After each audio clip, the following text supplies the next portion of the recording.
They were old. And they were in the position of writing their memoirs. Their obituary could have been in the works because life had run its course, apparently. And then they're visited by an angel of 3, and given a promise that something was going to change for them, and that life was going to be new. As Paul puts it, that things were being called out of nothing and made evident. They were being brought forward that were not. And so their whole life was, they thought, sort of finished. And it was just beginning. They had a whole new career, if you will. And they had courage to exercise. I mean, they were being told that they were going to become the parents to many nations, and that at that advanced age they were going to be raising children. Jane and I have had this talk, and no, we're not raising children right now. So I'm really struck by that. And then Jesus, of course, in the gospel today, confronts his own story. He starts to tell his what he sees coming. Sort of writes his obituary in a way. He tells the disciples what's going to be happening. He's going to be on a cross. He's going to die. He'll be betrayed and he'll die. And Peter, it doesn't bewilder you, does it? It doesn't bewilder me to have Peter rebuking him and say, oh no, not that. And then he rebukes Peter and says, no, you're thinking as human beings think. You're thinking the way the world thinks. You need to think the way God thinks. This needs to be. This is what is going to come to pass. And so a whole new chapter opens in terms of the unfolding of God's purposes in the world through Jesus, and it's a way that no one really caught on to apparently during his lifetime, right up till his crucifixion and death. And so compelling a story it is to know that being written a couple of generations later based on the oral tradition, that the oral tradition made very clear that they didn't get it while Jesus was alive. It was only in hindsight that they began to understand what was really going on. And they were clear about it, that they just didn't get it. So what about you and me? Do we get it? Do we have an idea about what our life means and what the rules are with regard to our unfolding life? I think we're supported in doing that we have an idea of how to live a good life. And we have an idea of what that means for us personally. And that's not a bad thing. That's fine. And that's good. But what about when things don't go according to script? Have you ever yet come up against something that just doesn't fit your script for how life is supposed to be? Anybody? And what about those turning points where it's just not according to what was supposed to be? Our own personal law. That we've been good people. I've been living things according to the rules. I've been keeping my nose clean. I've been keeping my side of the street clean. Whatever you have. And we just sort of go along and we expect that life will unfold in a certain way. And then when it doesn't, oh man, what a crisis that is. When it happens nationally, as it's happened this last week, when it happens in our lives personally, what is it that happens for us when life is just not going the way we think it should? And we can justify, I know I can, why it should go that way. It'd be a good thing if it went that way. I can see how good it would be if it would just unfold in the way that I think it should. And it doesn't always do that. I'm pretty good at controlling a lot of things, I think. But then, things don't go the way I think they should. So, some of you know that I saw a movie last night with Jane. And it's a movie called The Last Word.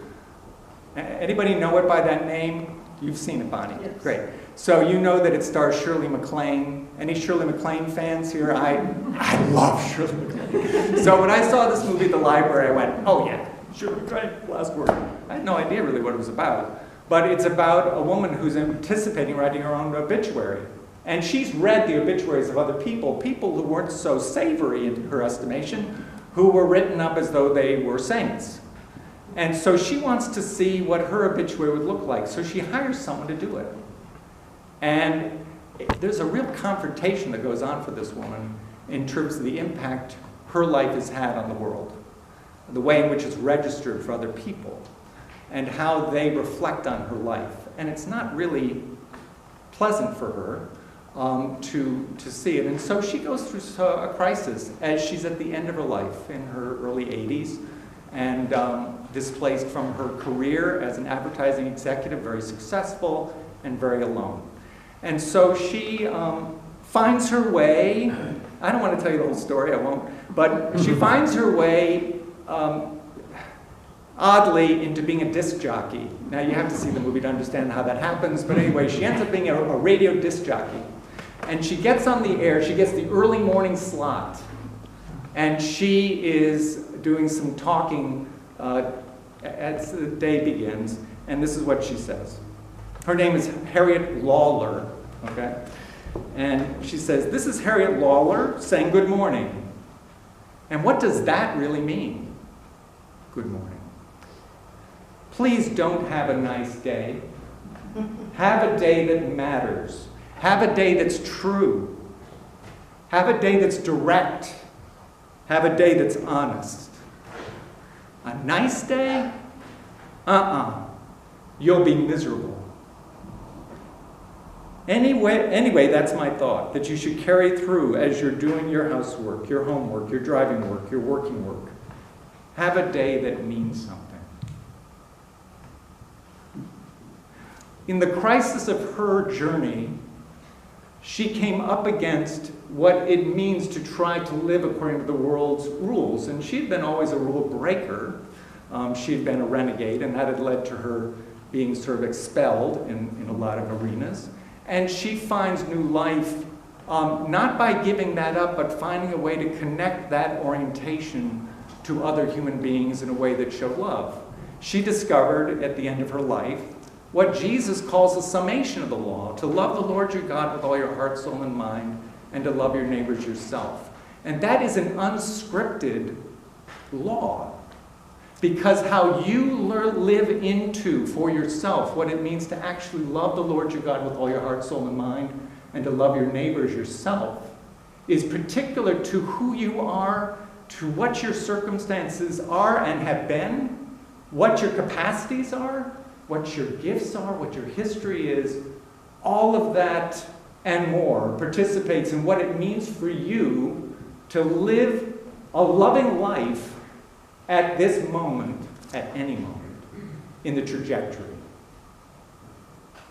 The challenge is to make that true, to live that honestly, to break free from all the scripts that run in terms of what you're supposed to do, how life is supposed to be, what your parents wanted you to be, what you always thought you needed to be, and to be truly who you've been created to be in your loving relationship with yourself, with God, and with your neighbor. Woven through this movie is this unfolding struggle for this woman to come to terms with the truth of her being in a world that has rejected her. To live the honest fulfillment of who she is in a loving relationship with other people. That is a tricky thing, because you and I can live a law that has us conforming to the world, and we can live a law that has us rejecting the world. And that's just another law, another type. But you're an original. You and I, we're each originals. And there is no script. There is no law for how you live. It's for you to live your life before God and before your neighbor in a way that evidences the particular way that you love and that you connect. And that is not according to any form. It's not according to any book.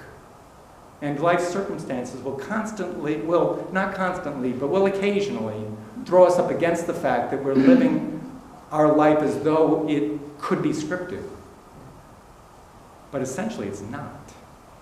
And we truly know who we are when we come up against what I call a pinch point. So I commend this movie, of course, to you, because I feel it's really a compelling story. It's beautifully acted, and I love Shirley MacLaine. But it also happens to touch on something that I think is really essential in terms of living a human life. It's because she is on that end where her law is to be the renegade. And some of us are at the other end where our law is to be good and to have a nice day. And there's something in between.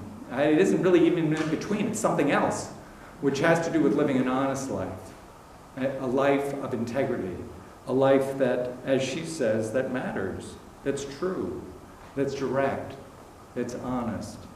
And what she didn't say, and is loving. So may that be your continuing unfoldment, to know the loving way for yourself that isn't a scripted way. By God's grace, it'll be open to us in ways that are really beautiful. Amen. Amen.